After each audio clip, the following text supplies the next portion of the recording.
नमस्कार मित्रों, आज की इस वीडियो में एक बार फिर से आप सभी का बहुत बहुत हार्दिक स्वागत है। हम आशा करते हैं कि आप सभी स्वस्थ होंगे और आप सबकी तैयारी बहुत अच्छी तरह से चल रही होगी। मित्रों, आज हम मॉडल टेस्ट पेपर भाग 7 में कुल 90 सामान्य प्रश्नों को व्याख्यात्मक तरीके से और विस्तृत रूप से तथा ट्रिक की सहायता से हल करने का प्रयास करेंगे। तो जैसा कि स्क्रीन पर आप देख पा रहे हैं, मॉडल टेस्ट पेपर भाग 7।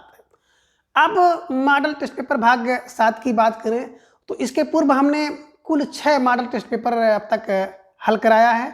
तो अगर आप देखना चाहें तो उसे भी जाकर देख सकते हैं। विस्तृत रूप से है, व्याख्यात्मक तरीके से है और ट्रिक की सहायता से मैंने उसको हल कराया है।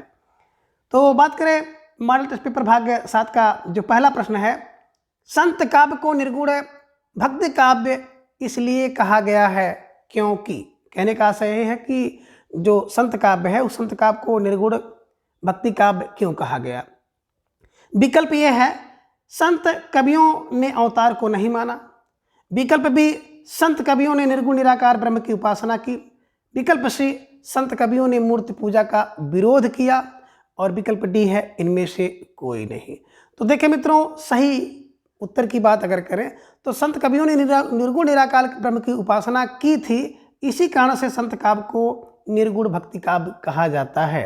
तो विकल्प बी इज राइट आंसर। ठीक है। प्रश्न संख्या 2 है, पद्मावत किसकी रचना है। विकल्प ए मंजन, विकल्प बी कुतुबन, विकल्प सी जायसी और विकल्प डी है मुल्ला दाऊद। तो पद्मावत को सभी लोग जान रहे हैं कि विकल्प सी यानी कि पद्मावत जायसी जी की रचना है। ठीक है ना।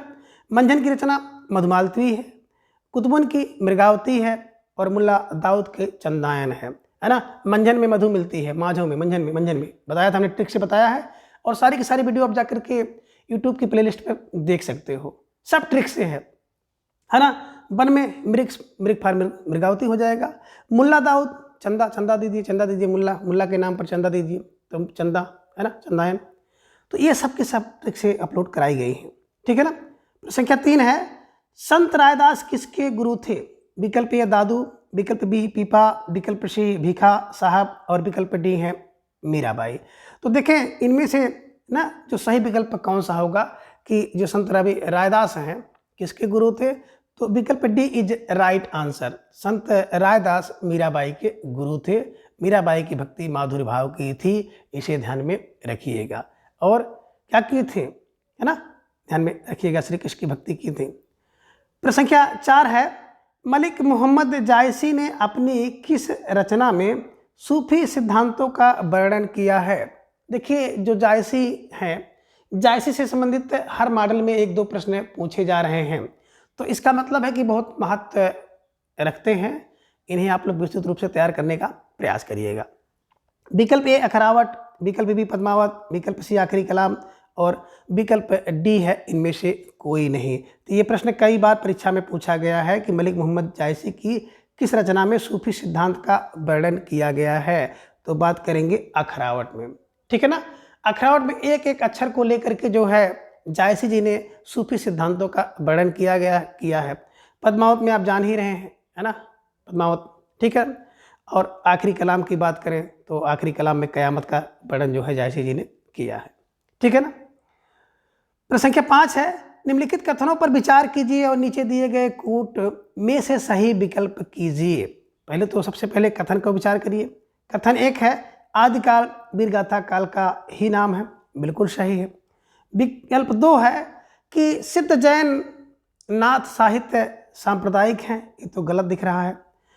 तीसरा है, तुलसीदास ने ब्रजभाषा में विनय पत्रिका लिखी, बिल्कुल सही है। और चौथा है, सूरदास अष्टछाप के कवि नहीं हैं, गलत है। सूरदास अष्टछाप के कवि थे। तो अभी आपको मोटा मोटा 2 विकल्प आपको यहाँ पर गलत दिखा है, दूसरा और चौथा। तो चलिए अब हम लोग चलते हैं अब कूट पर और कूट में देखते हैं। कूट ये है, विकल्प ये कि कथन 2 असत्य है, शेष सत्य है, नहीं। विकल्प बी है, कथन 2 और 3 असत्य है, शेष सत्य, ये भी गलत है। विकल्प सी है, कथन 2 और 4 असत्य हैं, शेष सत्य हैं। तो बिल्कुल विकल्प सी इज राइट आंसर, इसे आप दिमाग में रखिएगा। ठीक है। चलिए, प्रश्न संख्या 6 है कि रीति काव्य के संदर्भ में रीति शब्द का अर्थ है। विकल्प ए प्रेम की रीति, विकल्प बी है काव्य रचना की विशिष्ट पद्धति, विकल्प सी है काव्य भाषा की विशेष रीति और विकल्प डी है काव्य पाठ की रीति। तो देखिए, जो रीति शब्द होता है, इस रीति शब्द का अर्थ होता है काव्य रचना की विशिष्ट पद्धति, तरीका, ढंग, ठीक है ना। तो प्रश्न संख्या 6 का विकल्प बी काव्य रचना की पद्धति इज राइट आंसर, ठीक है। प्रश्न संख्या 7 है निम्नलिखित में कौन रीत मुक्त कवि है। रीत मुक्त की बात कर रहे हैं कि जो रीत से मुक्त रहा है। विकल्प ए केशव, विकल्प बी बिहारी, विकल्प सी चिंतामणि और विकल्प डी है घनानंद। तो बिल्कुल रीत मुक्ति कवि की बात करेंगे तो बिल्कुल घनानंद मिलेंगे आपको। Ghananand is right answer. और इसकी ट्रिक हमने आपको बताई थी कि 8 शेर धन देकर बोधा द्विजदेव से मुक्त हो गया। 8 आ माने आलम, दिमाग में रखिएगा। ठा मीन्स ठाकुर, ठीक है ना, है ना। 8 शेर धन से घनानंद देकर कौन, बोधा, बोधा हो गए बोधा, द्विजदेव, द्विजदेव से मुक्त हो गए। तो ये सब दिमाग में आप रख लीजिएगा, ठीक है ना। तो घनानंद इसका राइट आंसर होगा। रीत मुक्ति है, रीत सिद्धि में बिहारी और अश्लीन है। बाकी जितने भी रीत काल के कवि शेष रह जाते हैं वो सारे के सारे रीतबद्ध कवि हैं, ठीक है। प्रश्न संख्या 8 है भक्तन को कहा सिकरी सो काम, आवत जात पनहिया टूटी बिसर गयो हरि नाम। पंक्ति किसकी है। विकल्प ए कुंभन, विकल्प बी सूरदास, विकल्प सी नंददास, विकल्प डी चित स्वामी। तो भक्तन, यहाँ पे देखिए भक्तन, यहाँ पे आएगा कुंभन, भक्तन कुंभन, भक्तन कुंभन, यानी कि प्रश्न संख्या 8 का विकल्प ए इज राइट आंसर, ठीक है। इसे दिमाग में आप रख लीजिएगा। प्रश्न संख्या 9 है सूरदास की जन्मस्थली कहाँ है। विकल्प ए सोरो, विकल्प बी सिही, विकल्प सी वृंदावन, विकल्प डी है ब्रज। तो सूरदास की जन्मस्थली की बात करें तो सिही है, सही है ना, सिही सही है। सूर का जन्म ही सही है, सही है, सही है, यानी कि सिही में इनका जन्म हुआ था, ठीक है ना। प्रश्न संख्या 10 है रामचरितमानस में कुल कितने कांड हैं। तो ये तो प्रश्न बिल्कुल हलवा है, इसे पूछना ही नहीं चाहिए, ठीक है ना। विकल्प ए 5, विकल्प बी 6, विकल्प सी 7 और विकल्प डी है 9। तो सब लोग जान रहे हैं 7 हैं। बाल, अयोध्या, अरण्य, किष्किंधा, सुंदर, लंका, उत्तर कांड। तो 7 कांडों को आप बिल्कुल नाम भी क्रम से याद रखिएगा, प्रश्न पूछा जाता है, ठीक है। प्रश्न संख्या 11 है खड़ी बोली का प्रथम महाकाव्य किसे माना जाता है। खड़ी बोली का प्रथम महाकाव्य। विकल्प ए साकेत, विकल्प बी रामचरितमानस, विकल्प सी यशोधरा और विकल्प डी है प्रिय प्रवास। तो दिमाग में रखिएगा प्रिय प्रवास, ठीक है। ये खड़ी बोली का प्रथम महाकाव्य माना जाता है, ठीक है। प्रश्न संख्या 12 है निम्नलिखित में कौन सी रचना केशवदास की नहीं है ना। एक रचना ऐसी है जो केशवदास की नहीं है। विकल्प ए कृष्ण गीता, विकल्प बी रामचंद्रिका, विकल्प सी कप्रिया, विकल्प डी है विज्ञान गीता। तो कप्रिया, रसिक प्रिया, रस, है ना, विज्ञान गीता, ये सब तो बिल्कुल केशवदास की रचनाएं हैं। लेकिन विज्ञान बात करें कृष्ण गीता की, तो कृष्ण गीता या कृष्ण गीतावली, ठीक है ना, ये केशवदास की रचना नहीं है। कृष्ण गीतावली की बात करें तुलसीदास जी की रचना होगी, ठीक है। चलिए, प्रश्न संख्या 13 है कि भारतेंद्र युग के कवियों की सबसे बड़ी विशेषता प्राचीन और नवीन का समन्वय करने में है। यह कथन किस लेखक का है। कह रहे हैं कि भारतेंद्र युग में कवियों की सबसे बड़ी विशेषता प्राचीन और नवीन का समन्वय करने में है। प्राचीन नवीन का समन्वय भारतेंद्र युग के कवियों में है, यह कथन कौन कह सकता है। विकल्प ए हजारी प्रसाद द्विवेदी, विकल्प बी है रामचंद्र शुक्ल, विकल्प सी की बात करें तो विकल्प सी गुलाब राय और विकल्प डी है राम कुमार वर्मा। तो देखिए, ये कोई और कोई नहीं कह सकता है बल्कि रामचंद्र शुक्ल ही कह सकते हैं, ठीक है ना। तो समन्वय नवीन समन्वय भारतेंद्र युग की बात कौन, रामचंद्र शुक्ल, ठीक है, दिमाग में रख लीजिएगा। प्रश्न संख्या 14 है रचना और रचनाकार में निम्नलिखित में कौन विषम संयोजन है। यानी कुछ रचना है और उसके रचनाकार हैं जो सही ढंग से सुमेलित नहीं है, उसे आपको ढूंढना है। कृष्ण गीतावली तुलसीदास, बिल्कुल सही है। विज्ञान गीता केशवदास, बिल्कुल सही है। गंगा लहरी, तो गंगा लहरी पद्माकर की रचना होगी, ध्यान में रखिएगा। यशोधरा मैथिली शरण गुप्त की, तो इसी प्रश्न संख्या अगर बात करें हम लोग 14 की, तो विकल्प सी इज राइट आंसर। ठीक है। प्रश्न संख्या 15 है, जपो निरंतर एक जवान हिंदी हिंदू हिंदुस्तान उक्ति किसकी है? दिमाग में रखिएगा। एक बार और आ चुकी है कि हिंदी हिंदू हिंदुस्तान। ठीक है ना। अब देखिए जितनी बार आ रहा है आपके लिए उतना अभ्यास हो रहा है और आपको जो याद करने का उतना ही चांस आपके पास हो रहा है ना, कि आपको आसानी से याद होगा और जल्दी याद होगा। ठीक है ना। तो इसका भी आपको ख्याल रखना है। ठीक है। अब देखिए हम लोगों ने बहुत अच्छी तरह से पढ़ा था कि कौन है। विकल्प ए भारतेंदु हरिश्चंद्र, विकल्प बी बालकृष्ण भट्ट, विकल्प सी प्रताप नारायण मिश्र और विकल्प डी है श्रीधर पाठक। तो हमने बताया था ना कि हिंदू हिंदू हिंदुस्तान कौन? प्रताप नारायण नारायण नारायण। ठीक है ना। यानी कि प्रताप नारायण मिश्र जी ने इस पंक्ति को कहा है। तो प्रश्न संख्या 15 का विकल्प सी इज राइट आंसर। प्रश्न संख्या 16 है कि भारतेंदु हरिश्चंद्र जी का निधन किस वर्ष हुआ? बहुत आसान क्वेश्चन है, कोई हो सकता है इसकी नहीं है, लेकिन महत्व यह है कि भारतेंदु हरिश्चंद्र जी से प्रश्न पूछे जा सकते हैं। ठीक है ना। 1880, 1885, 1887 और 1900। तो इनके मृत्यु की बात कर रहे हैं तो आपको जहाँ पता है कि 1850 में इनका जन्म हुआ था और 1885 में इनका देहांत हुआ था। इसे ध्यान में रख लीजिएगा। विकल्प बी 1885 इज राइट आंसर। ठीक है ना। तो संख्या 17 है, संपूर्ण देशों से अधिक किस देश का उत्कर्ष है उसका की जो ऋषि भूमि है वह कौन भारत वर्ष है? पंक्ति मैथिली शरण गुप्त की किस रचना से है?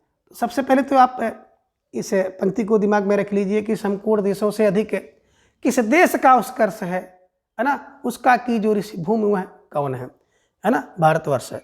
इस पंक्ति को कहने वाले कौन है ये दिमाग में रखिएगा, हो सकता है पंक्ति आपसे पूछ ले। ठीक है ना। तो ये पंक्ति मैथिली शरण गुप्त की है, इसे दिमाग में रख लीजिएगा। आप कह रहे हैं कहाँ से है? तो विकल्प ये भारत भारती, विकल्प बी साकेत, विकल्प सी किसान, विकल्प डी जय भारत। तो बिल्कुल कहाँ से है? भारत भारती से है। भारत भारती कब? 1912 में लिखा गया। बार बार भारत भारत। ठीक है ना। साकेत 1931 में। किसान ने बताया था तो 27 में। और जय भारत की बात करें तो 1965 में लिखा गया है। ठीक है। चलिए संख्या 18 है, द्विवेदी युग के किस कवि को पद्म विभूषण सम्मान मिला है? विकल्प ए महावीर प्रसाद द्विवेदी, विकल्प बी हरिऔध, विकल्प सी मैथिली शरण गुप्त और विकल्प डी है इनमें से कोई नहीं। तो प्रश्न 18 कह रहे हैं कि इनमें से कोई एक कवि हैं जिन्हें पद्म विभूषण पुरस्कार मिला है। ठीक है ना। तो बिल्कुल अब बात की जाए पद्म विभूषण पुरस्कार की तो आप सही जगह पहुंच रहे हैं कि इनमें से जो पद्म विभूषण पुरस्कार मिला है वो किसको मिला है? विकल्प प्रश्न संख्या 18 में देखेंगे तो मैथिली शरण गुप्त को मिला है। राष्ट्रकवि उपाधि इनको मिली है महात्मा गांधी जी द्वारा। स्वयं को केवल कौटुंबिक कवि मात्र अपने को मानते हैं। ठीक है, दिमाग में रख लीजिएगा। प्रश्न संख्या 19 है, निज भाषा बोलहूँ लिखहूँ पढ़हूँ गुनहूँ सब लोग, करहूँ सकल विषयन विषय निज भाषा उपयोग। पंक्ति किसकी है? विकल्प ए भारतेंदु हरिश्चंद्र, विकल्प बी रत्नाकर, विकल्प सी मैथिली शरण गुप्त और विकल्प डी है श्रीधर पाठक। तो निज भाषा है ना, यानी कि अपनी भाषा बोलने पढ़ने लिखने की बात कौन कहेगा? और जब ये पंक्ति वाली क्लास में ले रहा था यानी कि कवि और उनकी पंक्ति वाली, तो उसमें हमने ट्रिक से बताया था कि निज भाषा बोलो पढ़ो लिखो है ना, उपयोग करो कौन? हमने बताया था पाठक। पाठक अपनी अपनी भाषा बोलो अपनी अपनी भाषा प्रयोग करो। तो श्रीधर पाठक ने इस पंक्ति को कहा है, इसे दिमाग में रख लीजिएगा। तो प्रश्न संख्या 19 का विकल्प डी इज राइट आंसर। ठीक है। प्रश्न संख्या 20 है, सरोज स्मृति कविता के रचनाकार हैं। बहुत आसान सा प्रश्न है। विकल्प ए जयशंकर प्रसाद, विकल्प बी निराला, विकल्प सी सुमित्रानंदन पंत और विकल्प डी है राम कुमार वर्मा। तो सबको पता है कि सरोज स्मृति के लेखक हैं निराला जी। सरोज निराला जी की प्रिय पुत्री थी। ठीक है ना। और यह हिंदी का सर्वश्रेष्ठ और प्रथम शोक गीत माना जाता है। ठीक है, इसे ध्यान में रखिएगा। प्रश्न संख्या 21 है, मैं नीर भरी दुख की बदली शीर्षक गीत किसका है? विकल्प ए निराला, विकल्प बी महादेव वर्मा, विकल्प सी मैथिली शरण गुप्त और विकल्प डी है महादेव वर्मा, बल्कि विकल्प बी प्रसाद है। दिमाग में रखिएगा। तो थोड़ा सा मिस्टेक हमसे हो गया, बाय मिस्टेक मैंने जो है इसका विकल्प थोड़ा सा ऊपर नीचे कर दिया। तो एक बार फिर देख लीजिए, विकल्प ए निराला है, विकल्प बी प्रसाद, विकल्प सी मधुसूदन गुप्त और विकल्प डी है महादेवी वर्मा। तो सही उत्तर होगा कि मैं नीर भरी दुख की बदली, इसको भी बताया है ट्रिक से। मैं नीर भरी दुख की बदली कौन कह सकता है? देवी, है ना। तो नीर भरी दुख की बदली कौन है? देवी है। देवी मतलब महादेवी वर्मा जी की पंक्ति है, ठीक है ना। तो प्रश्न संख्या 21 का विकल्प डी इज राइट आंसर। प्रश्न संख्या 22 है, निराला की कौन सी रचना में प्रगतवादी प्रवृत्तियां व्यक्तव्य हुई हैं? यानी कि विकल्प कुछ दिए गए हैं, उनमें से कौन सी ऐसी रचना है जिनमें प्रगतिवादी प्रवृत्तियां व्यक्त हैं? विकल्प ए कुकुरमुत्ता, विकल्प बी नए पत्ते, विकल्प सी है उपर्युक्त दोनों और विकल्प डी है इनमें से कोई नहीं। तो देखिए कह रहे हैं कि प्रगतवादी प्रवृत्ति की, तो कुकुरमुत्ता और नए पत्ते दोनों में निराला जी ने प्रगतवादी प्रवृत्तियों का वर्णन किया है। इसलिए प्रश्न संख्या 22 का विकल्प सी उपयुक्त दोनों विकल्प इज राइट आंसर, ठीक है ना। तो प्रश्न संख्या 22 का सी विकल्प सही होगा। प्रश्न संख्या 23 है, श्वानों को मिलता दूध वस्त्र, भूखे बच्चे अकुलाते हैं, माँ की हड्डी से चिपुक ठिठुर जाड़े की रात बिताते हैं। दिनकर की इन पंक्तियों में किस युग की काव्य प्रवृत्ति व्यंजित हुई है? प्रश्न संख्या 23 है, विकल्प ए प्रगतिवाद, विकल्प बी प्रयोगवाद, विकल्प सी हालावाद, विकल्प डी नई कविता। तो देखिए श्वानों को मिलता दूध, है ना, वस्त्र, भूखे बच्चे अकुलाते हैं, ऐसी बात अगर आएगी तो बिल्कुल नया प्रयोग दिख रहा है, प्रयोगवाद, ठीक है ना। कहाँ से? प्रयोगवाद से। किसकी पंक्ति है? दिनकर जी की पंक्ति है।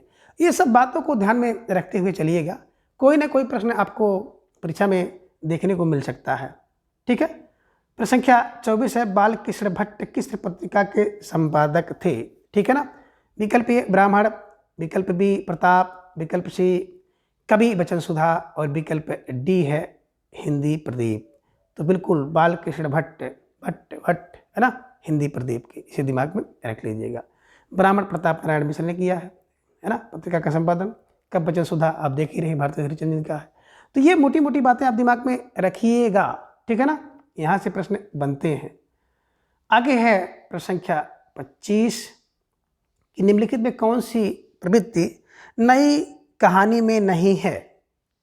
नई कहानी में कौन सी प्रवृत्ति नहीं है?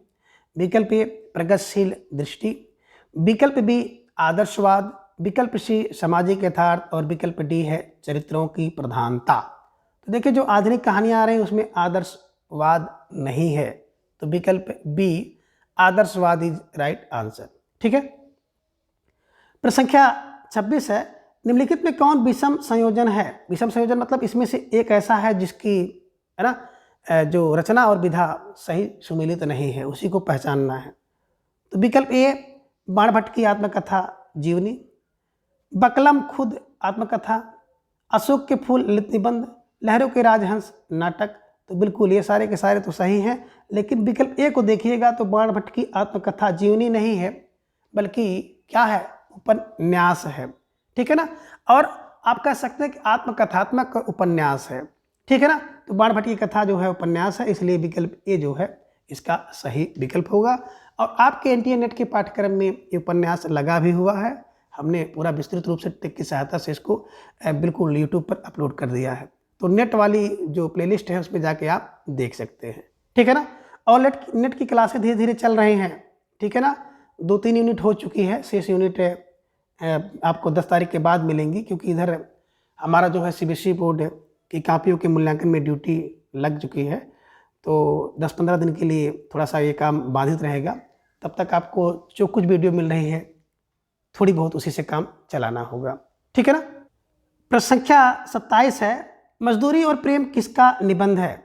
विकल्प ए रामचंद्र शुक्ल, विकल्प बी पूर्ण सिंह, विकल्प सी विवेकी राय और विकल्प डी है विद्या निवास मिश्र। तो देखिए मजदूरी और प्रेम की बात करते हैं तो सरदार पूर्ण सिंह की निबंध है, इसे ध्यान में रख लीजिएगा। इसके अलावा कन्यादान और सच्ची वीरता भी इनके क्या है? निबंध है। आचरण की सभ्यता भी इनका निबंध है, तो इसे भी ध्यान में आप रख लीजिएगा, ठीक है। प्रश्न संख्या 28 है, नाटक और एकांकी में कौन सा अंतर नहीं है? कह रहे कौन एक अंतर नहीं है, ध्यान में रखिएगा। विकल्प ये है नाटक में कथा विस्तार, एकांकी में कथा सीमित है, बिल्कुल सही है। विकल्प बी है नाटक में संकलन त्रय अनिवार्य है, एकांकी में नहीं, तो विकल्प आप देखेंगे बी भी सही है। विकल्प सी है नाटक में अनेक पात्र, एकांकी में एक पात्र, ऐसा नहीं है कि एकांकी में एक ही पात्र हो, ठीक है ना। और कह रहे हैं विकल्प डी नाटक में कई अंक होते हैं, एकांकी में एक अंक होते हैं, ये भी सही है, इसीलिए उसका नाम ही है एकांकी, एक अंक वाला, ठीक है ना। तो देखा जाए मोटा मोटा तो यही विकल्प सी है ना, नाटक में अनेक पात्र, एकांकी में एक पात्र, ये विकल्प क्या है, गलत है। तो विकल्प सी इज ए राइट आंसर, ठीक है। प्रश्न संख्या 29 है शब्दार्थों सहितम काव्यम किस आचार्य ने कहा है कि शब्द और अर्थ सहित काव्य है, काव्य का लक्षण किस आचार्य ने बताया है। तो आप जाके देख सकते हैं जो काव्य शास्त्र की मैंने क्लासें ली हैं उसमें काव्य के जितने भी हेतु हैं बहुत अच्छी तरह से ट्रिक की सहायता से बताए गए हैं, ठीक है ना। तो विकल्प ये है मम्मट, विकल्प बी कुंतक, विकल्प सी चिंतामणि, विकल्प डी है भामा। तो देखिए शब्द और अर्थ सहित बात तो भामा कर सकते हैं, मामा ही कर सकते हैं, मामा यानी कि भामा, विकल्प डी इज राइट आंसर।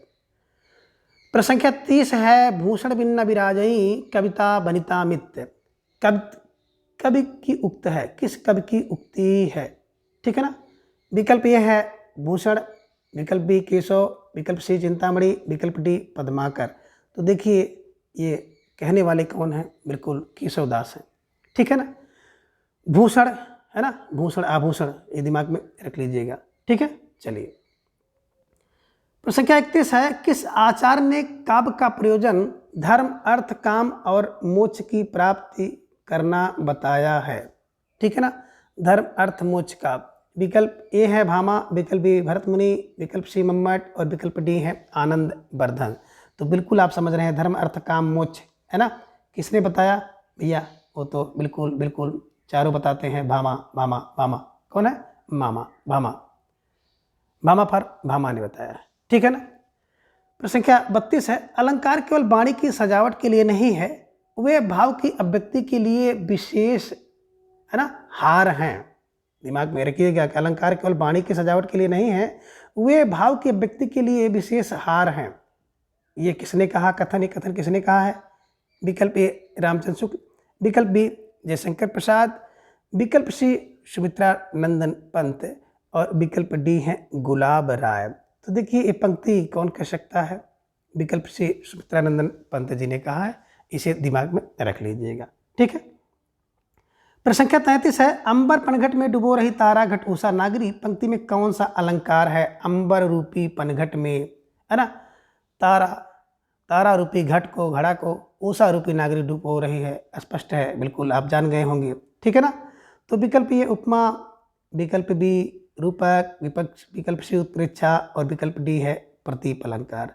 तो देखिए इसमें बिल्कुल उपमेय और उपमान का आभेद रहित आरोप है। रूपक अलंकार उपमेय उपमान का आरोप हो लेकिन भेद सहित हो, सा सी सम यु जैसे, तो उपमा। उत्प्रेक्षा में संभावना होती है, अनुमानो जनजानो मनोजनो इत्यादि। प्रतीप में उल्टा होता है, उपमेय को उपमान ना बनाकर बल्कि उपमान को उपमेय और उपमेय को उपमान बना दिया जाता है, ये उल्टा होता है। तो ठीक है, कहते हैं तो इसका विकल्प बी रूपक इज राइट आंसर। प्रश्न संख्या 34 है श्रृंगार रस का स्थायी भाव है। ए विकल्प ए मिलन, विकल्प बी श्रृंगार, विकल्प सी प्रेम और विकल्प डी है रति। तो देखिए श्रृंगार रस के अस्थायी भाव की बात कर रहे हैं तो अस्थायी भाव रति है, इसे ध्यान में रख लीजिएगा। प्रश्न संख्या 35 है एक अचंबा देखा रे भाई ठाढ़ा सिंह चरावे गाई, इसमें कौन सा रस है। विकल्प ए अद्भुत रस, विकल्प बी भयानक रस, विकल्प सी विचित्र रस और विकल्प डी है रोमांच। तो देखिए ये विचित्र और रोमांच तो रस होते ही नहीं है, तो अचंभा देखेंगे, आश्चर्य देखेंगे, अचरज देखेंगे तो अद्भुत रस होगा, जिसका अस्थायी भाव होता है विस्मय। भयानक रस की बात करें तो भयानक रस का अस्थायी भाव होता है भय, है ना। किसी व्यक्ति वस्तु को दृश्य को देखकर सुन करके अगर क्या हो जाता है, भयभीत हो जाए, भय उत्पन्न हो जाए, तो वहाँ पर भयानक रस होता है, ठीक है ना। तो 35 का विकल्प ए अद्भुत इज राइट आंसर। प्रश्न संख्या 36 है छंद किसे कहते हैं। विकल्प ए है तुकांत पद रचना छंद कहलाती है, विकल्प बी है मात्रा वर्ण यति गति से नियंत्रित पद रचना, छंद कहलाती है। विकल्प सी संगीतबद्ध पद रचना छंद कहलाती है। और विकल्प डी है आतुकांत पद रचना छंद कहलाती है। तो देखिए प्रश्न संख्या 36 का विकल्प बी है, मात्रा वर्ण यत गति से नियंत्रित जो पद रचना होती है उसे छंद कहते हैं। तो प्रश्न संख्या 36 का विकल्प बी इज राइट आंसर। ठीक है, अब आगे है प्रश्न संख्या 37, श्री गुरुचरण सरोज रज निज मन मुकुल सुधार बरनौ रघुबर विमल यश जो दायक फलचार। पंक्ति में कौन सा छंद है? ठीक है ना, इसको आप लोग गाते भी होंगे। ठीक है, विकल्प ये है वरवय, विकल्प बी दोहा, विकल्प सी हरि गीत का और विकल्प डी है सोरठा। इसको सब लोग जानते हैं, ये दोहा है ना।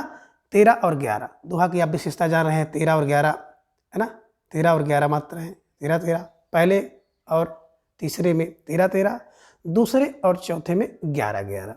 दोहा का उल्टा होता है सोठा, 11 13, इसे ध्यान में रखिएगा। बरवे की बात करें तो 12 और 7 बराबर 19 होता है, बिल्कुल आप देखे होंगे है ना। रोला की बात करें, रोला में 24 होता है, गीतका में बिल्कुल 26 होता है और हर गीतका में 28 होता है। तो ये सब चीज़ें तो हम लोग बिल्कुल बार बार अभ्यास करते आ रहे हैं। ठीक है ना, और एक समय ऐसा आ जाएगा कि ये सब जो साधारण सी चीज़ें हैं बिल्कुल आपको कंठस्थ हो जाएंगी। ठीक है, प्रश्न संख्या 38 है, निम्नलिखित में हिंदी किस राज्य की राजभाषा नहीं है? विकल्प ए हरियाणा, विकल्प बी हिमाचल प्रदेश, विकल्प सी राजस्थान और विकल्प डी है इनमें से कोई नहीं। तो इसे ध्यान में रखिएगा, आप बिल्कुल सही समझ रहे हैं कि जो आपका विकल्प है इनमें से कोई नहीं है ना, यानी कि सबकी राजभाषा हिंदी है। अब जहाँ पे आपको राजभाषा की बात आ जाए संविधान में तो तुरंत आप दिमाग में लगाइएगा 343 से 351 अनुच्छेद। ठीक है ना, भाग कौन सा है? भाग 17 है। अनुसूची कौन सी है? 8वीं अनुसूची है। और कुल कितनी भाषाएं? कुल 22 भाषाओं को, ठीक है ना, भारतीय संविधान में राजभाषा का, ठीक है ना, दर्जा मिला है। प्रश्न संख्या 39 है, निम्नलिखित में कौन सा कथन असत्य है?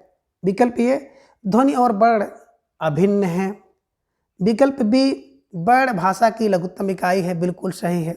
विकल्प सी है वर्ण ध्वनि के लिखित चिन्ह को कहते हैं, तो ये भी सही है। और विकल्प डी है इनमें से कोई नहीं। तो बिल्कुल विकल्प डी इनमें से कोई भी असत्य नहीं है, यानी कि सारे के सारे जो बिंदु हैं वो सभी के सभी सत्य हैं। ठीक है, चलिए प्रश्न संख्या 40 है, निम्नलिखित में कौन रूढ़ है? विकल्प ए पीला, विकल्प बी कोयल, विकल्प सी पुरोहित और विकल्प डी है कुली। तो देखिए इसमें जो है दो विकल्प आपको सही मिल रहे हैं, पीला भी ऋण है और कुली भी ऋण है। ऋण का मतलब ऐसा जो शब्द है जिसको अगर खंड कर दो तो उसका सार्थक अर्थ ना निकले, उसे कहते हैं ऋण है। और यौगिक का मतलब होता है कि ऐसा शब्द जिसके अगर खंड करिए, 2 या 2 से अधिक खंड करिए तो उसके सार्थक खंड हो जाएं तो यौगिक हो जाता है। और योग ऋण का मतलब क्या होता है कि ऐसा शब्द जिसका कई अर्थ हो लेकिन एक विशेष अर्थ में रूढ़ हो जाए। जैसे पंकज, पंख माने होता है कीचड़, जा माने जन्मने वाला, इन्हीं कीचड़ में जो जन्मे वो पंकज है। तो पंकज मतलब पंकज की तरह ढेर सारे चीज़ें हैं जो कीचड़ में जन्मते हैं, है ना, जोंक है, घेंघा घोंघा है, सिंघाड़ा है, लेकिन सबको आप पंकज नहीं कहते हैं। पंकज का मतलब सीधा और सीधा केवल कमल के लिए ऋण है, तो उसको कहते हैं योग ऋण शब्द। ठीक है, चलिए तो यहाँ पर दिमाग में आप रख लीजिएगा, ठीक है ना, विकल्प बी और विकल्प डी। देखिए ये जो मॉडल पेपर अभ्यासकार हम आपको करवा रहे हैं इसमें ढेर सारी गलतियां हैं, उसको तो मैं सुधार के आपके सामने प्रस्तुत कर रहा हूं। और इसका कोई विशेष स्तर भी नहीं है, बस इतना है कि थोड़ा सा अभ्यास कार्य करेंगे हम लोग तो इसके माध्यम से उस प्रश्न तक पहुंचेंगे जो आपकी परीक्षा में आते हैं, या उसके चारों तरफ परिक्रमा हम लोग कर लेंगे। ठीक है ना, बस यही इसका उद्देश्य है, अभ्यास करना। ठीक है, चलिए प्रश्न संख्या 41 है, पंकज में कौन सा शब्द पंकज कौन सा शब्द है? विकल्प ए यौगिक, विकल्प बी ऋण, विकल्प सी योग ऋण और विकल्प डी इनमें से कोई नहीं। अभी हम लोगों ने इसकी व्याख्या की है कि ये योग ऋण शब्द है, इसे दिमाग में रख लीजिएगा। ठीक है ना, प्रश्न संख्या 42 है, ऊट पटांग कौन सा शब्द है? विकल्प ए तत्सम, विकल्प बी तद्भव, विकल्प सी विदेशी, विकल्प डी है देसी। तो देखिए ऊट पटांग, गड़बड़ झाला, गटपट, खटपट, है ना, लोटा, टिच्चा, है ना, तो ये सारे शब्द ऐसे हैं जो कि बिल्कुल देसी शब्द हैं। ठीक है, इसे ध्यान में रख लीजिएगा। प्रश्न संख्या 43 है, निम्नलिखित में संकर शब्द कौन है? विकल्प ए खरगोश, विकल्प बी बम वर्षा, विकल्प सी अक्ल, विकल्प डी किताब। तो देखिए इसमें दो शब्द आपको दिखाई दे रहे हैं, बम और वर्षा। ठीक है ना, इसलिए संकर शब्द है। ठीक है ना, तुरुप और बम रूसी शब्द हैं। ठीक है ना, वर्षा आपका हिंदी का शब्द है। तो दिमाग में रख लीजिएगा कि बम वर्षा जो शब्द होगा बिल्कुल ये संकर शब्द है। ठीक है, प्रश्न संख्या 44 है, सूची एक को सूची 2 से सम्मिलित कीजिए तथा इसके नीचे दिए गए कोट से सही उत्तर निकालिए। ठीक है ना, तो आप मोटा मोटा देख पा रहे हैं दूरभाष। ठीक है ना, आप देख पा रहे हैं दूरभाष। इसके बाद आप देख रहे हैं बारात। फिर इधर आप विकल्प में आप जाके यहाँ पर देखेंगे तो आपको एक विकल्प मिलेगा डील डॉल, है ना, और फिर मिलेगा अश्रु गैस। तो अब चूंकि जो पेज है ये 2 जगह है। ठीक है ना, तो मोटा मोटा आप दिमाग में अगर इसके विकल्प पे जाइएगा तो विकल्प आपको मिल जाएगा। विकल्प जो तीसरा है ना, यानी कि विकल्प ए का तीसरा, बी का पहला, सी का दूसरा और डी का चौथा, इसको आप मिलाएंगे तो यही मिलेगा। ए का तीसरा का मतलब तुरंत आप दिमाग में रख लीजिएगा दूरभाष शब्द। देखिए तीसरा तत्सम होगा सा, है ना। जैसे आप जाएंगे विकल्प बी पर, बी का पहला आप देखिए, बी का पहला मतलब क्या है आपका, बिल्कुल है ना, बारात सब देख लीजिए, है ना, बर यात्रा होता है तो पहला आपको इसका विकल्प मिलना चाहिए। ठीक है ना, यहाँ पे देख सकते हैं कि बारात का पहला आपको यही तद्भव मिल गया। ठीक है ना, आप आइएगा यहाँ पर अश्रु गैस के पास आए, डील डॉल के पास आएंगे, एक विकल्प सी का, तो आपको क्या मिल जाएगा दूसरा, है ना, दूसरा मिल जाएगा और अश्रु गैस का आपको चौथा मिल जाएगा संकर। अश्रु धन गैस, अश्रु और गैस 2 भाषा के शब्दों से मिला गया है। अश्रु गैस का मतलब आंसू को लाती है जो गैस, उसे कहते हैं अश्रु गैस। आंसू लाती है जो गैस उसे कहते हैं अश्रु गैस। कर्मधारय समास इसमें होता है। ठीक है, प्रश्न संख्या 45 है, निम्नलिखित में कौन सा शब्द अंग्रेजी भाषा का है? विकल्प ए पुलिस, विकल्प बी रजिस्टर, विकल्प सी रेल और विकल्प डी है उपयुक्त सभी। तो प्रश्न संख्या 45 का उपयुक्त सभी डी विकल्प इज राइट आंसर। सारे के सारे शब्द जो हैं अंग्रेजी भाषा के। आप उपयुक्त चित्र को देख लीजिए और ये चित्र किस कवि का है दिमाग में रखिएगा। ठीक है ना, विकल्प ए जयशंकर प्रसाद, विकल्प बी मैथिली शरण गुप्त, विकल्प सी रामधारी सिंह दिनकर और विकल्प डी है बाल्की शर्मा नवीन। तो आप बिल्कुल टोपी से ही पहचान गए होंगे कि ये मैथिली शरण गुप्त जी का चित्र है। ठीक है, प्रश्न संख्या 47 है, गुरु ही शिष्य को ज्ञान देता है, किस कारक का वाक्य है? विकल्प ए अपादान, विकल्प बी कर्म, विकल्प सी संप्रदान, विकल्प डी संबंध। तो देखिए जब कोई चीज़ किसी को दिया जाए और हमेशा के लिए दे दिया जाए, उससे लिया ना जाए, तो उसे कहते हैं संप्रदान कारक उसमें होता है। और शिक्षा देना भी संप्रदान कारक के अंतर्गत आता है। तो विकल्प ए अपादान, विकल्प बी कर्म, विकल्प सी संप्रदान, विकल्प डी संबंध। तो विकल्प सी संप्रदान कारक इज राइट आंसर। ठीक है ना, तो प्रश्न संख्या 47 का विकल्प सी सही उत्तर होगा। प्रश्न संख्या 48 है, निम्नलिखित में किसका बहुवचन अशुद्ध है? नीति से नीतियाँ, पुस्तक से पुस्तकें, कथा से कथाएं और सागर से सागरों। ये क्या है? असत्य है, यानी कि 48 का विकल्प डी इज राइट आंसर। ठीक है, प्रश्न संख्या 19 है कि निम्नलिखित में किस वाक्य में विशेषण का अशुद्ध प्रयोग हुआ है? इसे ध्यान में रखिएगा। विकल्प एक है माधुरी गुणवान नायिका है, यह देखिए अशुद्ध है, गुणवान नहीं बल्कि गुणवती होना चाहिए था। ठीक है ना, वह भाग्यशाली स्त्री है, सही है। आगे वे पुरुष भाग्यवान है, भी सही है। आप बुद्धिमान व्यक्ति हैं, ये भी सही है। तो देखिए प्रश्न संख्या 49 का विकल्प ए है ना, माधुरी गुणवान नहीं बल्कि गुणवती नायिका है, ये होना चाहिए था। तो 49 का विकल्प ए इज राइट आंसर। ठीक है, प्रश्न संख्या 50 है, निम्नलिखित में समूहवाचक संज्ञा कौन है? विकल्प ए गिरोह, विकल्प बी मंडल, विकल्प सी उपयुक्त दोनों और विकल्प डी है इनमें से कोई नहीं। समूह माने ऐसा संज्ञा का शब्द जिससे पूरे समूह का बोध हो, है ना। जैसे गिरोह से पूरे समूह का बोध हो रहा है, मंडल से पूरे समूह का बोध हो रहा है, मंडल का समूह, है ना। दल है, झुंड है, ठीक है ना, कक्षा है, सभा है ना, और सेना है, फौज है, तो इन सबसे क्या होता है, संघ है, इनसे जो है समूह का बोध होता है, ये समूहवाचक शब्द होते हैं। तो 50 का विकल्प सी है उपयुक्त, दोनों सही हैं। ठीक है। प्रश्न संख्या 51 है, पंडित की भाववाचक संज्ञा होगी पांडित्य, पंडिताई, पंडिताऊ और विकल्प डी उपयुक्त सभी। ठीक है ना, लेकिन उपयुक्त सभी, और शुद्ध तो होता है पंडित का पांडित्य। ठीक है, दिमाग में रखिएगा। प्रश्न संख्या 52 है, निम्नलिखित में किस वाक्य में विशेषण का अशुद्ध प्रयोग हुआ है? विशेषण का अशुद्ध प्रयोग है विकल्प ये दोनों पेड़ लंबे हैं। विकल्प बी, इस पुस्तक के प्रश्न सरल हैं।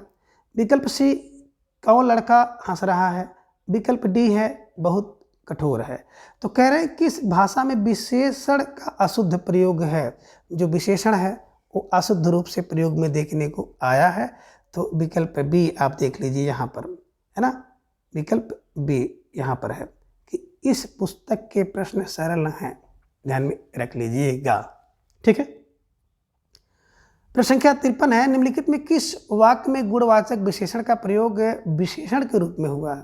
विकल्प ये, धोबी कपड़ा साफ धोता है, ध्यान में रखिएगा। तुम अचानक कैसे आ गए। विकल्प सी, यथासंभव प्रयास करना होगा। विकल्प डी, तुम बहुत धीरे धीरे काम करते हो। तो देखिए पूछ रहे हैं गुणवाचक क्रिया विशेषण यही है, बहुत साफ कपड़ा धोते हो, है ना, धोबी कपड़ा साफ धोता है ना, ध्यान में रख लीजिएगा। आसानी से आपका ये उत्तर जो है सही हो जाएगा। संख्या 54 है, निम्नलिखित में कौन सा शब्द स्त्रीलिंग है? विकल्प ए इच्छा, विकल्प बी झुरमुट। स्त्रीलिंग शब्द नहीं है, ध्यान में रखिएगा, स्त्रीलिंग शब्द नहीं है। विकल्प ए इच्छा, विकल्प बी झुरमुट, विकल्प सी उपासना, विकल्प डी उलझन। ठीक है ना, देखिए जो झुरमुट होता है ये स्त्रीलिंग शब्द नहीं है बल्कि पुल्लिंग शब्द है। ठीक है ना। संख्या 55 है, पुल्लिंग स्त्रीलिंग में कौन विषम है? बंदर, विकल्प ए बंदर का बंदरिया, विकल्प बी नायक का नायिका, विकल्प सी चंचल का चंचली और विकल्प डी है तेल का तेलिन। तो देखिए विकल्प सी जो होता है चंचल का चंचली नहीं बल्कि चंचल का चंचला होता है। तो प्रश्न संख्या 55 का विकल्प सी इज राइट आंसर। ठीक है।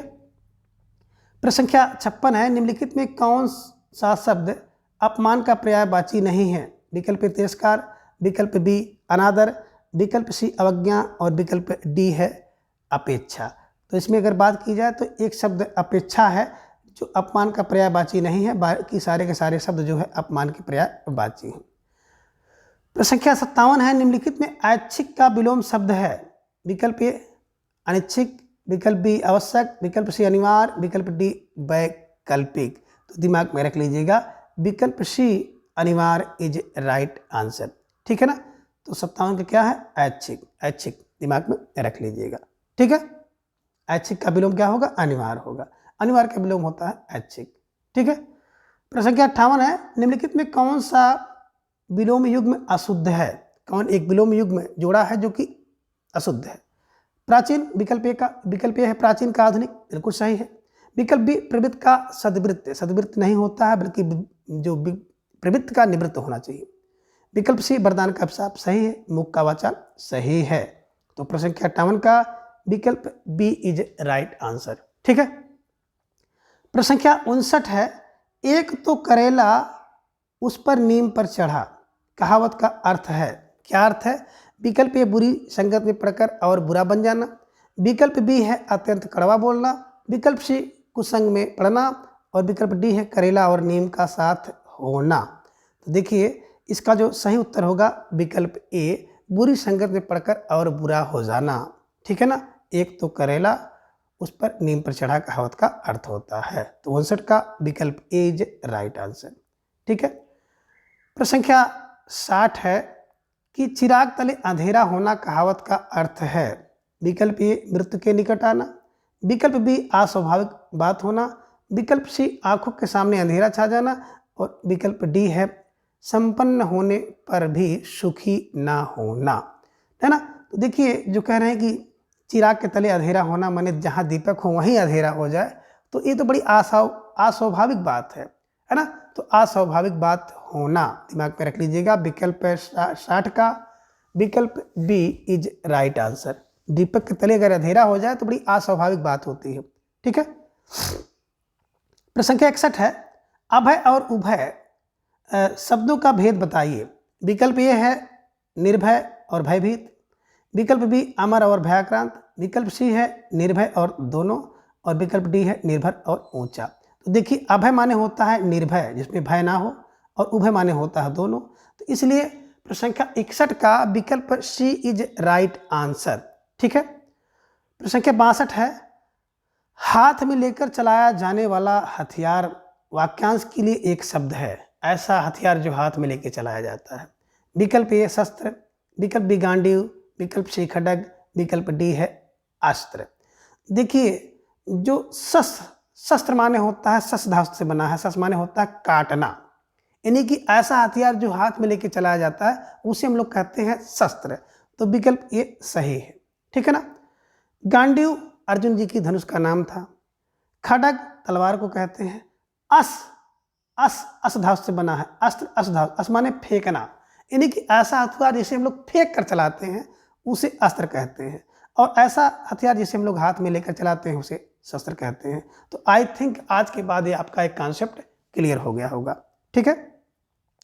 प्रश्न संख्या 63 है, स्थानापन्न का अर्थ है ए स्थान से उत्पन्न, विकल्प बी स्थानांतरण, विकल्प सी दूसरे के स्थान पर कार्य करना, और विकल्प डी है किसी के स्थान पर अस्थायी रूप से रहना। तो यहाँ पे देखिए प्रश्न संख्या 63 है, 63 का सी विकल्प सही होगा कि दूसरे के स्थान पर कार्य करना। ठीक है। स्थानापन्न का अर्थ होता है। ठीक है। प्रश्न संख्या 64 है, निम्नलिखित में कौन सा वाक्य शुद्ध है। प्रश्न संख्या 1 है, बाघ और बकरी एक घाट पर पानी पीती हैं, विकल्प बी है देखो कहीं उसकी नींद ना खुल जाए, विकल्प सी मेरा नाम श्री अभय कुमार जी है, विकल्प डी है यह कार्य आप पर निर्भर करता है। देखें सारे के सारे विकल्प जो है डॉक्टर वासुदेव नंदन जी की बुक से संबंधित है, वाक शुद्धि जो हमने बताया है उसमें आप जाके देख सकते हैं। ठीक है ना। अब विकल्प ए की बात करें तो अशुद्ध वाक्य है, बाघ और बकरी एक घाट पर पानी पीती नहीं बल्कि पीते हैं।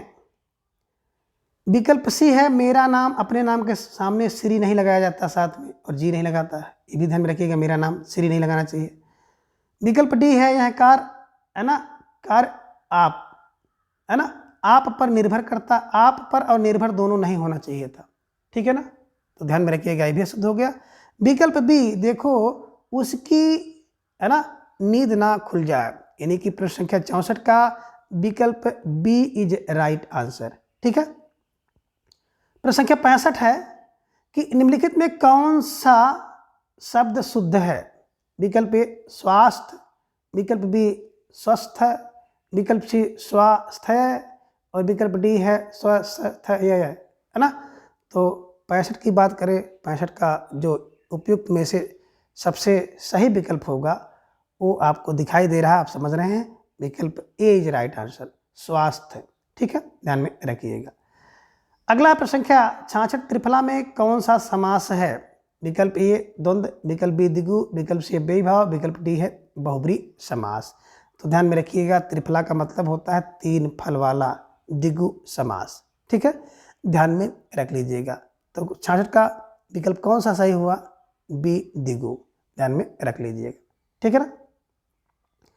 प्रश्न संख्या 67 है, निम्नलिखित में बहुब्री समास किस शब्द में है। बहुब्री समास, विकल्प ए दिगंबर, विकल्प बी पीतंबर, विकल्प सी गृह प्रवेश, विकल्प डी है 10 मुख। यहाँ पे देखिए प्रश्न गलत है इस हिसाब से, क्योंकि यहाँ पे दिगंबर में बहुब्री है, पीतंबर में बहुब्री है और 10 मुख में भी बहुब्री है। तो आई थिंक ये प्रश्न होना चाहिए था निम्नलिखित में किसमें बहुब्री समास नहीं है। ठीक है ना। तो नहीं है तो गृह प्रवेश में बहुब्री समास नहीं है ना। गृह में प्रवेश बराबर गृह प्रवेश। ठीक है ना। इसमें क्या हो जाएगा, तत्पुरुष समास हो जाएगा। ठीक है, बाकी सारे के सारे बहुब्री समास हैं। प्रश्न संख्या 68 है कि विराम चिन्ह के उपयोग से विकल्प ए वाक्य का गठन सुंदर हो जाता है, विकल्प बी भाव स्पष्ट और सुबोध हो जाता है, विकल्प सी लेखक की मनोदशा का पता चलता है, और विकल्प डी है लिखावट सुंदर बन जाती है। तो इसका सबसे सही उत्तर होगा कि वाक्य के प्रयोग से जो भाव स्पष्ट और सुबोध हो जाता है ना, विराम के प्रयोग से। तो विकल्प बी इज राइट आंसर। ठीक है ना। प्रश्न संख्या जो 69 है कि गीतांजलि में सही संधि विच्छेद कौन सा है? विकल्प ए गीता धन अंजलि, विकल्प बी गीत जनी जन्य जली जली, विकल्प सी गीत और अंजल, विकल्प डी है गीता और अंजलि। तो 69 का विकल्प सी होगा, गीत प्लस अंजलि बराबर गीतांजलि। ठीक है ना। प्रश्न संख्या 70 है, निम्नलिखित में दीर्घ संधि का कौन सा शब्द नहीं है? एक शब्द ऐसा है जो दीर्घ संधि जिसमें नहीं है। हिमालय की बात करें, विकल्प ए हिमालय, विकल्प बी कबींद्र, विकल्प सी उक्ति, विकल्प डी है महोदय। तो देखिए, हिमालय की बात करें तो हिमधन आलय बराबर हिमालय, दीर्घ संधि है। कविधन इंद्र कबींद्र, बिल्कुल दीर्घ संधि है। सुधन उक्ति सुक्ति, बिल्कुल दीर्घ संधि है। लेकिन महोदय में महाधन उदय बराबर महोदय, गुण संधि है। तो विकल्प डी इज राइट आंसर। तो संख्या 70 का विकल्प डी जो है सही उत्तर होगा। इसे आप ध्यान में रख लीजिएगा। ठीक है। अब प्रश्न संख्या 71 है कि निम्नलिखित में किस शब्द का वर्तनी अशुद्ध है? विकल्प ए व्यावसायिक, विकल्प बी आवश्यकता, विकल्प सी आलाप, विकल्प डी है आधीन। तो कह रहे हैं कि कौन सा शब्द है जिसकी वर्तनी अशुद्ध है? दिमाग में रखिएगा, व्यावसायिक नहीं होता है, व्यावसायिक होता है, व्याव है ना, यहाँ पे मात्रा होनी चाहिए थी, इसे ध्यान में रख लीजिएगा। ठीक है। प्रश्न संख्या 72 है, भारवी का वास्तविक नाम था, क्या था? घनश्याम, नागार्जुन, दामोदर और श्री प्रकाश। तो भारवी का वास्तविक नाम होता दामोदर। रचना कृतार्जुनीयम, इसे दिमाग में रख लीजिएगा। प्रश्न संख्या 73 है कि कृतार्जुनीयम में कौन सा संवाद नहीं है? विकल्प ए युधिष्ठिर व्यास संवाद, विकल्प बी दिलीप सिंह संवाद, विकल्प सी इंद्र अर्जुन संवाद और विकल्प डी है किरात अर्जुन संवाद। तो सारे के सारे इसमें हैं, लेकिन विकल्प बी बात करें दिलीप सिंह संवाद जो है कृतार्जुनीयम में नहीं है, इसलिए प्रश्न संख्या 73 का विकल्प बी इज राइट आंसर। ठीक है ना। प्रश्न संख्या 74 है कि कालिदास निम्नलिखित में किसमें सर्वाधिक प्रसिद्ध थे? विकल्प ए अर्थगौरव, विकल्प बी पदलालित, विकल्प सी श्रृंगार, विकल्प डी है उपमा विधान। तो उपमा कालिदास है ना, यानी कि विकल्प डी, कालिदास उपमा के लिए प्रसिद्ध थे। ठीक है ना। प्रश्न संख्या 75 है, रघुवंशम का नायक कौन है? विकल्प ए दिलीप, विकल्प बी रघु, विकल्प सी यज, विकल्प डी राम। तो प्रश्न संख्या 75 का उत्तर आप समझ गए होंगे कि रघुवंश की बात आ रही है, तो रघु है। ठीक है ना, दिमाग में रख लीजिएगा। प्रश्न संख्या 76 है, अभिज्ञान शकुंतलम में शकुंतला को कौन शाप देता है? विकल्प ए दुष्यंत, विकल्प बी विश्वामित्र, विकल्प सी दुर्वासा, विकल्प डी कर्ण। तो दिमाग में रख लीजिएगा कि अभिज्ञान शकुंतलम में शकुंतला को दुर्वासा ऋषि श्राप देते हैं। दुष्यंत कौन है? दुष्यंत तो इनके प्रेमी हैं और इन्हीं की याद में खोई रहते हैं जब दुर्वासा आते हैं। ठीक है ना। और इनको बुलाते हैं तो सुनती नहीं है, क्योंकि इनमें लीन है इनकी याद में। तो इसीलिए श्राप देते हैं कि जिसकी याद में तुम मुझे नहीं जान पाई कि मैं आ गया हूँ, तो ठीक उसी प्रकार से तुम उसको भूल जाओगी, ये श्राप देते हैं। कण्व कौन है? तो कण्व ऋषि के आश्रम में तो रह रही हैं अब शकुंतला। विश्वामित्र और अप्सरा, विश्वामित्र और अप्सरा जिसका नाम मेनका है, तो विश्वामित्र और मेनका के द्वारा जो उत्पन्न हुई पुत्री उसका नाम शकुंतला है, जो कण्व ऋषि के आश्रम में रह रही हैं। और कण्व ऋषि के मित्र हैं दुर्वासा, इनसे मिलने आते हैं। ठीक है ना। तो ये सब चीज़ें आप दिमाग में बैठा लीजिएगा। प्रश्न संख्या 77 है, कृतार्जुनीयम का मूल स्रोत क्या है? विकल्प ए रामायण, विकल्प बी वेद, विकल्प सी रातरंगिणी, विकल्प डी महाभारत। तो दिमाग में रख लीजिएगा, है ना, कि विकल्प डी इज राइट आंसर। 77 का विकल्प डी है ना, क्या है? महाभारत है। ठीक है, दिमाग में रख लीजिएगा। प्रश्न संख्या 78 है, निम्नलिखित में कौन विषम संयोजन है? नंबर 1 प्रतिमा नाटक भास, विकल्प बी विकल्प ए प्रतिमा नाटक भास, विकल्प बी विक्रमो उर्वशीयम नाटक, विकल्प सी उत्तर रामचरितम गीत नाटक और विकल्प सी है काव्यादर्श काव्य शास्त्रम। तो कह रहे हैं कौन एक विषम संयोजन है ना। तो उत्तर रामचरितम की बात करें तो ये भवभूत जी की रचना है, इसे ध्यान में रखिएगा। ठीक है, इसे दिमाग में रखिएगा, आसानी से याद हो जाएगा। प्रश्न संख्या 79 है, माघ किस कोटि के कवि थे? विकल्प ए कलावादी, विकल्प बी रसवादी, विकल्प सी अलंकारवादी, विकल्प डी इनमें से कोई नहीं। तो 79 की बात करते हैं तो माघ जो है एक कलावादी कवि थे। ठीक है ना। प्रश्न संख्या 80 है, मेघदूत में कितने खंड हैं? विकल्प ए 4, विकल्प बी 2, विकल्प सी 5, विकल्प डी 3। तो देखिए मेघदूत में 2 खंड हैं, उत्तर पूर्व मेघ और उत्तर मेघ, इसे ध्यान में रख लीजिएगा, आसानी से याद हो जाएगा। ठीक है। तो संख्या 81 है, रघुवंश महाकाव्य में किस वंश के राजाओं का वर्णन है? विकल्प ए सूर्यवंशी, विकल्प बी है यदुवंशी, विकल्प सी है चंद्रवंशी, विकल्प डी है इक्ष्वाक वंशी। तो 81 में बात करेंगे तो इसमें इक्ष्वाक वंशी राजाओं का है ना वर्णन है। ठीक है, इसे ध्यान में रखिएगा। और प्रश्न संख्या 82 है, निम्नलिखित में कौन यण संधि का शब्द नहीं है? विकल्प ए अत्याचार, विकल्प बी स्वागत, विकल्प डी तथैव, विकल्प डी अधिकम है ना। तो ध्यान में रखिएगा, तथा धन एव तथैव है ना, ये वृद्धि है, यण संधि का गुण वृद्धि संधि है ना, यण संधि का शब्द नहीं है। आगे है प्रश्न संख्या 83 की बात करें, सो अपि का संधि विच्छेद होगा? विकल्प ए सहधन अपि, विकल्प बी है सो धन अपि, विकल्प सी है सोधन अपि और विकल्प डी है ससधन अपि। तो देखिए सोधन अपि का अगर संधि विच्छेद करें तो सहधन अपि होगा और विसर्ग का ओ हो जाता है और शब्द बनता है सोधन अपि। ठीक है ना। प्रश्न संख्या 84 है, त्रिवेदम में कौन सा समास है? विकल्प ए कर्मधारय, विकल्प बी द्विगु, विकल्प सी बहुब्री, विकल्प डी है द्वंद्व समास। तो दिमाग में रखिएगा, प्रश्न संख्या 84 त्रिवेदम का है ना समास की बात करेंगे तो द्विगु समास होगा, संख्यावाची द्विगु। ठीक है। प्रश्न संख्या 85 है, निम्नलिखित में किसमें तत्पुरुष समास नहीं है? ध्यान में रखिएगा, किसमें तत्पुरुष समास नहीं है? ठीक है ना। विकल्प ए रामानुज है, विकल्प बी भूत बलि है, विकल्प सी नेत्रहीन और विकल्प डी है चंद्रशेखर। ठीक है ना।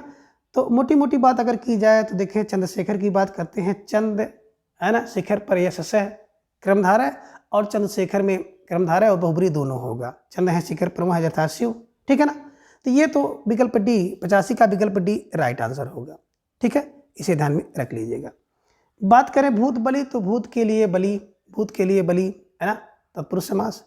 रामानुज, राम का अनुज तत्पुरुष समास। नेत्रहीन, नेत्र से हीन है ना बिल्कुल तत्पुरुष समास, इसे ध्यान में रख लीजिएगा। प्रश्न संख्या 86 है, निम्नलिखित में कौन द्वंद्व समास का शब्द है? विकल्प ए राजपुरुष है, विकल्प बी हवन सामग्री, विकल्प सी है अहर निशम और विकल्प डी है वीर पुरुष। तो दिमाग में रखिए है ना, द्वंद्व समास का शब्द है अहर निशम, अहर निशम, अहर निशम, इसे ध्यान में रखिएगा। विकल्प सी इज राइट आंसर। प्रश्न संख्या 87 है, तुम्हें पढ़ना चाहिए, वाक्य में पठ धातु किस लकार का प्रयोग होगा? विकल्प ए विधिलिंग, विकल्प सी लिट, विकल्प डी सी, विकल्प बी लिटर, विकल्प सी लोट और विकल्प डी ए है लट लकार। तो देखिए चाहिए के अर्थ में विधिलिंग का प्रयोग होता है, तो विकल्प ए इज राइट। लिट भविष्य के लिए होता है, लोट अज्ञार्थक के लिए होता है, लट वर्तमान काल में होता है। ठीक है ना, इसे ध्यान में रखिएगा। प्रश्न संख्या 88 है कि पा धातु का लोट लकार प्रथम पुरुष द्विवचन क्या होगा? पा धातु का पूछ रहे हैं। विकल्प ए पास्यतः, विकल्प बी पिबेताम, विकल्प सी पिबताम और विकल्प डी है पिबतः। तो सही मामले में 88 का जो सही उत्तर होगा वो विकल्प सी होगा पिबताम। ठीक है ना। प्रश्न संख्या 89 है कि बारी शब्द का निम्नलिखित में कौन है ना सा है? बारी शब्द निम्नलिखित में कौन सा है? विकल्प ए इकारांत पुल्लिंग, विकल्प बी इकारांत नपुंसकलिंग, विकल्प सी इकारांत स्त्रीलिंग और विकल्प डी है इनमें से कोई नहीं। बारी शब्द तो इकारांत पुल्लिंग शब्द होता है, इसे ध्यान में रख लीजिएगा। ठीक है ना। प्रश्न संख्या 90 है, मधुना शब्द किस विभक्ति और वचन का है? विकल्प ए पंचमी एक वचन, विकल्प बी प्रथमा द्विवचन, विकल्प सी षष्ठी एक वचन और विकल्प डी है तृतीया एक वचन। तो प्रश्न संख्या 90 का विकल्प डी तृतीया एक वचन इज राइट आंसर। तो इस प्रकार से इन सभी प्रश्नों को आप आसानी से देख सकते हैं और वीडियो देखने के बाद आपको थोड़ा सा लाभ पहुंचा हो तो चैनल को सब्सक्राइब करके आप हमारे साथ जुड़ जाएं। तो आज की इस वीडियो में बस इतना। अगले वीडियो में फिर हम इसी तरह से एक नए मॉडल पेपर के साथ उपस्थित होंगे। तब तक के लिए धन्यवाद, नमस्कार, बाय।